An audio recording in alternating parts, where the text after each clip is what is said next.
So, ito, may tira akong kape.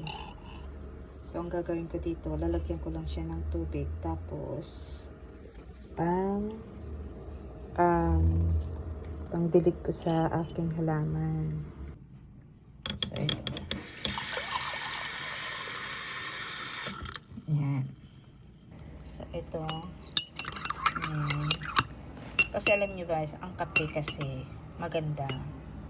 Hindi siya yung nakakasunog ng halaman. Lalo na sa mga orchids, sa mga ganyan. Kahit ilang buhos mo pa yan, hindi yan Kasi ang ito naman, malamig na siya. Malamig siya eh. Malamig kapag ito ay hindi siya nakakasunog ng ugat ng halaman. So ito, yan. Bubuhos ko dito. Ay. Oh no, sumama. Ay, nako. Oh my God, don't please. Ay, okay. Ayos pa naman. Akala ko na. Kasi ito, matagal na kasi ito eh. Oh.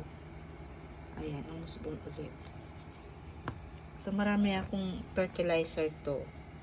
Kaso nga lang, masyado siyang hindi ko na-chance nasusunog, na mamatay mga halaman ko. Kaya, ayan, I decide coffee.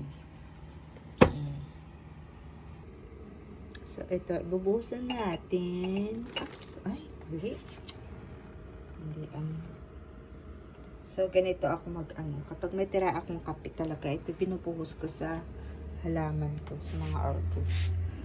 Kasi ito, hindi to, nakakasunog ng ugat. Ayan, dyan ka na lang. Oh, ayan.